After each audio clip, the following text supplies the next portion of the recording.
दोस्तों, साल था 1954। दुनिया वर्ल्ड वॉर के जख्मों से अभी भी उभर रही थी। इंटरनेशनल ट्रैवल बढ़ रहा था। एक दिन जापान के हनेडा एयरपोर्ट पे एक आदमी लैंड करता है, हाथ में एक सूटकेस और काफ़ी वेल ड्रेस्ड और यूरोपियन लुकिंग आदमी जिसके चेहरे पर कोई घबराहट नहीं थी। उसकी बॉडी लैंग्वेज से ऐसा लगता था कि जैसे वो बहुत बार पहले भी यहाँ आ चुका हो। इमिग्रेशन काउंटर पर वो अपना पासपोर्ट देता है।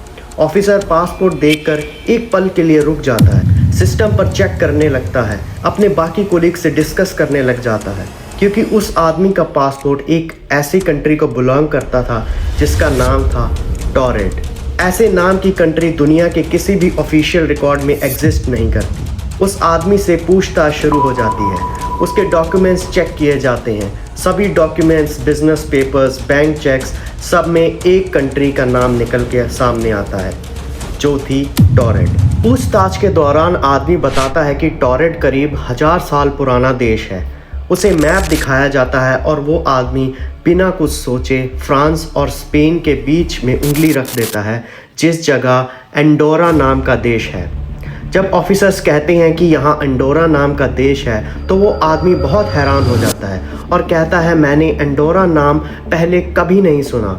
इस जगह तो हमेशा से ही टॉरेट रहा है। जापान की जिस बिजनेस मीटिंग में वो आया था वैसी कंपनी भी एग्जिस्ट करती थी। पुलिस उसे जेल में ना डाल के एक होटल के हाई रूम में टेम्पररी कस्टडी में रख देती है। उसके सारे डॉक्यूमेंट्स भी सीज करके सिक्योर जगह रख दिए जाते हैं। रात भर वो आदमी कहता है कि मैं गलत नहीं हूँ, आप लोग गलत दुनिया के रिकॉर्ड्स देख रहे हो। अगली सुबह गार्ड्स उसके रूम का लॉक ओपन करते हैं और वो आदमी वहाँ से गायब हुआ मिलता है। ना कोई एस्केप का साइन, ना कोई ब्रोकन विंडो। ऐसा लगता था कि जैसे रूम में कुछ था ही नहीं। सीज किए हुए डॉक्यूमेंट्स भी मिस्टीरियस तरीके से गायब हो जाते हैं। दोस्तों, ऐसे कई इंसिडेंट्स हमने देखे या पढ़े होंगे इंटरनेट पर, जो हमें सोचने पर मजबूर कर देते हैं कि पैरेलल वर्ल्ड और अल्टरनेट रियलिटीज़ क्या सच में एग्जिस्ट करती हैं। सबसे पहले पैरेलल वर्ल्ड क्या होता है? अगर आसान शब्दों में कहूँ तो इमेजिन करिए हमारी अर्थ के सामने एक बड़ा सा मिरर रख दिया जाए तो वो रिफ्लेक्शन वाली अर्थ एक पैरेलल वर्ल्ड कहलाएगी। उसी तरह इमेजिन करो मल्टीपल मिरर्स रख दिए जाएं तो जितनी भी अर्थ रिफ्लेक्शन में दिखेंगी सब पैरेलल वर्ल्ड्स में गिनी जाएंगी। अब अल्टरनेट रियलिटीज़ का एग्जाम्पल की अगर मैं बात करूं, इसका सीधा सा एग्जाम्पल बनेगा हमारी चॉइसेस। इमेजिन करिए कि आज आप अपने काम से रोज़ की तरह बाइक से नहीं बल्कि आज आप बस से गए हैं, तो वो एक चॉइस मल्टीपल अल्टरनेट रियलिटीज़ को जन्म दे देती है। अब सोचो लाइफ में आप कितने डिसीजंस लेते हैं और कितनी अल्टरनेट रियलिटीज़ बन जाती हैं। भगवत पुराण और ब्रह्म वैवर्त पुराण के अकॉर्डिंग एक बार ब्रह्मा जी को अपनी क्रिएशन पर घमंड आ जाता है। श्री कृष्ण उन्हें सबक देने के लिए उन्हें एक ऐसी जगह ले जाते हैं जहां एक या दो नहीं बल्कि हजारों लाखों ब्रह्मा मौजूद होते हैं। रामायण में भी हमें यही सेम रेफरेंस देखने को मिलता है। कहते हैं जब श्री राम अपना नश्वर शरीर त्यागने वाले थे, उन्हें पता था कि हनुमान जी उनको कुछ होने नहीं देंगे, इसलिए वो अपनी अंगूठी निकाल कर जमीन में बने एक छेद में डाल देते हैं और हनुमान जी से कहते हैं अंगूठी लाने के लिए। हनुमान जी वहाँ से सीधा नागलोक पहुँच जाते हैं जहाँ उनकी मुलाकात नागदेव वासुकी से होती है। हनुमान जी की अंगूठी वाली बात सुनने पर वो उन्हें एक ऐसी जगह ले जाते हैं जहाँ पर ऐसी सेम तरह की अंगूठियों का पहाड़ होता है। मतलब यही सेम इंसिडेंट बहुत बार हो चुका है। दोस्तों, मार्च 2024 में वर्ल्ड की एक सबसे रेप्यूटेड मैगजीन साइंटिफिक अमेरिकन ने एक डिटेल्ड आर्टिकल पब्लिश किया जिसे साइंस जर्नलिस्ट सारा स्कोल्स ने लिखा।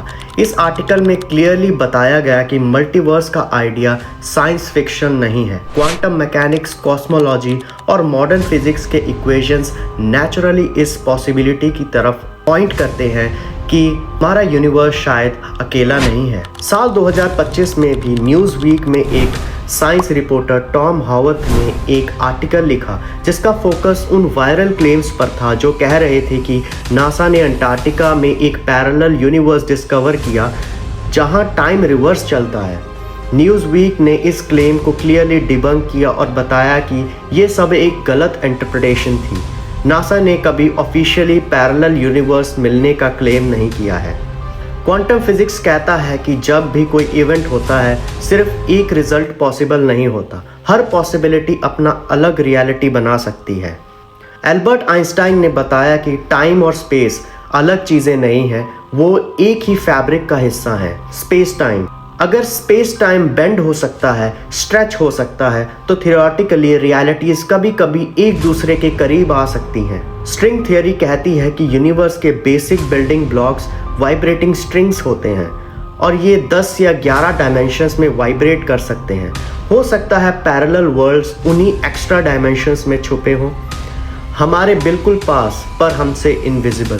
स्टीफन हॉकिंग्स ने कहा था, मल्टीवर्स साइंस फिक्शन नहीं है, ये फिजिक्स के इक्वेशंस का नेचुरल रिजल्ट है।